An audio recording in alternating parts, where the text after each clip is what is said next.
Hey guys, so today I'm going to be kind of revamping one of my gecko terrariums. Now I keep 3 adult geckos currently, 1 juvenile from a clutch I had in October, and I've also got a whole bunch of babies which I am rehoming slowly, but crested geckos have a fantastic way of holding on to certain breeding aids, at least the females do, and then producing clutch after clutch after clutch. So today we're going to be revamping the tank of my oldest gecko, and that is Iris. Now Iris is a stunning gal who who I did get minus something quite important, and that is she is missing a tail. Now in the kind of hobby, these are called frog butts, and you'll notice for her that she actually has a little love heart where her tail used to be, which is just, you know, so adorable. But yeah, so she's an Exoterra. I will pan you around momentarily. I've sort of semi-started. I started ripping out kind of the plants that weren't doing too well. I've taken some of her cork out, some of her logs out. But you'll see what I'm talking about when I say it needs a revamp, because some of the plants were doing really, really well. Some of them not so much. So I'm going to amend the soil a little bit, make it a bit less well draining, as she does have a pretty substantial drainage layer in here anyway. So I figure that as long as I'm, you know, appropriately planting certain areas that aren't already established with plants, I can kind of put some stuff in there that probably would do better with a bit more humidity trapped around its roots. And I have got a few plants that I've set aside from my cuttings and doubles, and a couple I bought for her specifically a while back, because I have been planning to do this and kind of putting it off because it's a bit of a job. And let me be clear, there's nothing necessarily wrong with her setup, it's just it doesn't look very nice. And one of the main things about having bioactive terrariums for your reptiles is you're meant to kind of like move away from the Exoterra plastic plants and Zoomed plastic plants and really just rely on super beautiful real foliage to really fill out the tank, because you are providing a really good home for them as well as her. But you do have to be mindful that crested geckos are clumsy, to say the least.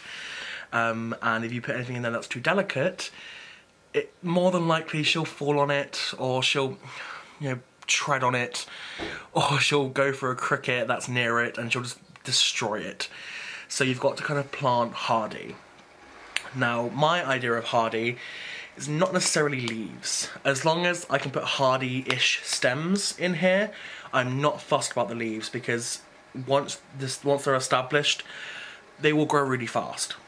For example, about 3 months ago, I put in a single node and leaf cutting of Mycans, and it has about 14 leaves now, and the vine is longer than the length of the tank.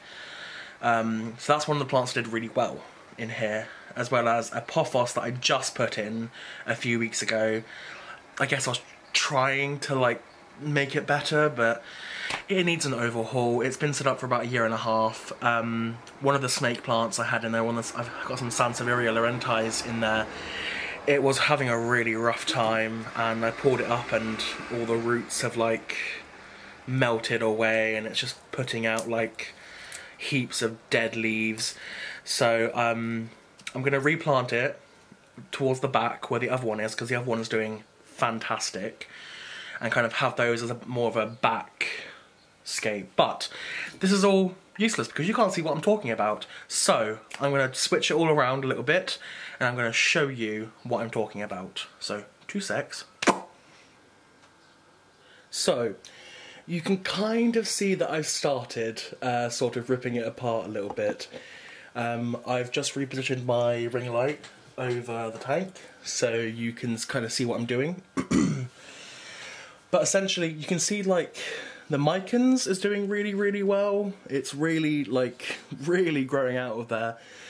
And I created this like raised planting area at the back originally for an orchid that did really well in there. Then got too big and I had to pull it out, and then did a lot worse. But you can see like that Laurenti in the back is doing fabulous, much better than this one. So I figured that I would kind of get to work. I've moved some of the sphagnum layer on the bottom away a bit so I can really access the soil, which at the moment is incredibly well draining, which might be why some plants are struggling, because the drainage layer is pretty deep. It's a good, like, I would say it's literally half drainage layer, half soil base, so a lot of the plants aren't really getting much of a chance to really take in that water they really want. Because it's an open vented top terrarium, the humidity kind of goes up quick. Now I spray it every day, but that's mainly for Iris's benefit, because she has a water bowl. She's got this really fun suction cuppy food dish and water bowl dish for a ledge, but she also really enjoys drinking droplets off of like the snake plant or the Mycons or the wood. That's kind of like the natural way for them to drink water. So I will kind of do periodically come back and forth with you, because my camera is on low battery right now. But I will show you the plants I'm going to have selected for it, and then we will get to building. So we're back again. Admittedly, it has been a few hours because my camera died, and I really wanted to capture kind of everything I'm doing right now. And if I had only let it charge for half an hour or an hour, it would have just died again. It would have been a whole thing. So I gave it a few hours. I got some other chores done. Gave Iris some food and a little bath. Kept her nice and happy whilst she's in her own form of isolation for the past couple hours. And I kind of gathered up all plants that I could potentially use. So what else we're going to do is we're going to also try and remove these pieces of wood, just because it will make things a bit easier to kind of scape, because, oh, that one's pretty deep. I'll leave that one. So we can see the really long Mycons. That's going to stay.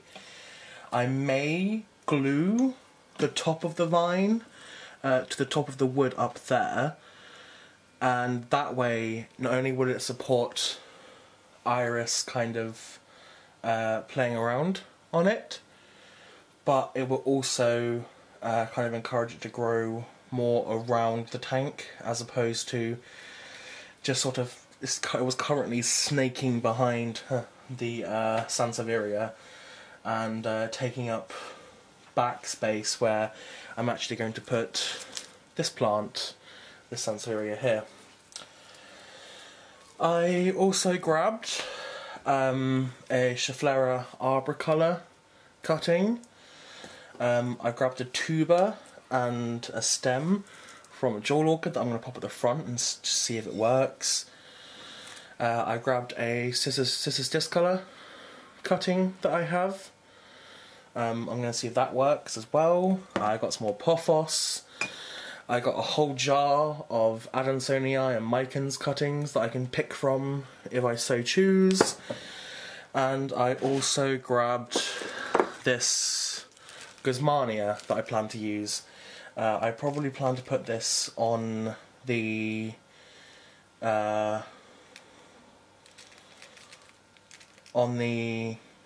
raised planting area up here.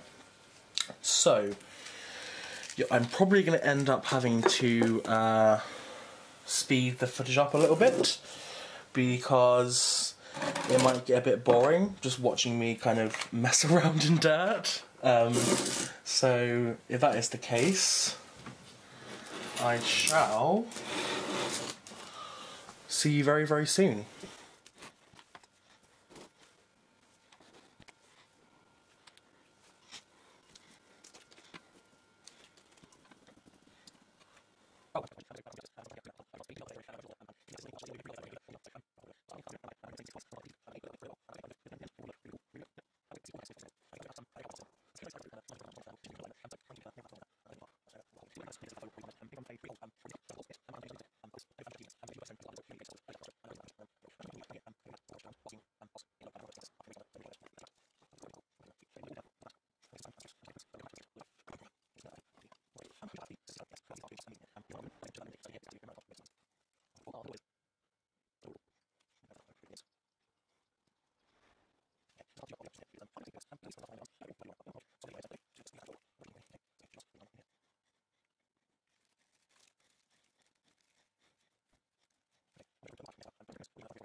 I'm like the cars at gypsy lifting.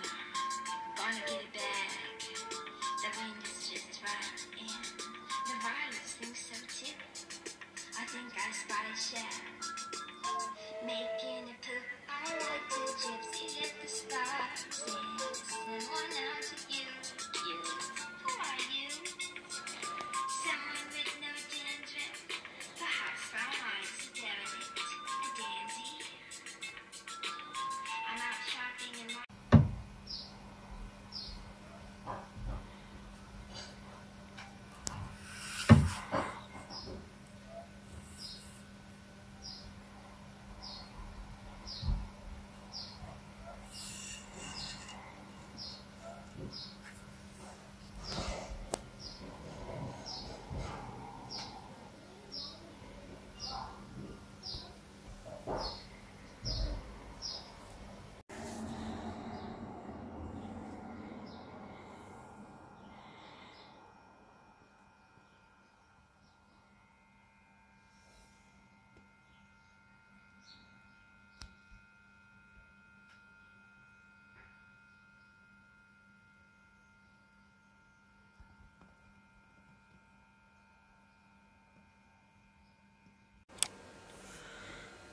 So, quick outfit change. It's been a little while since I finished up.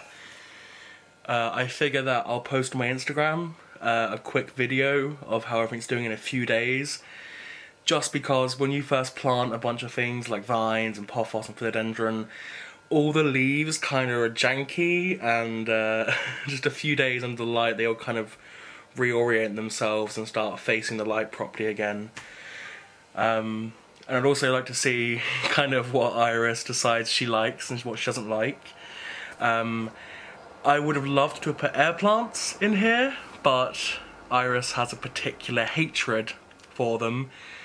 I managed to get away with one in here for a good few months before she started ripping into it and throwing it around the tank like a toy. But yeah, so thank you guys for watching. I hope it isn't too long post-edit, and I hope you have a lovely week of isolation, and I love you very much. Subscribe to join the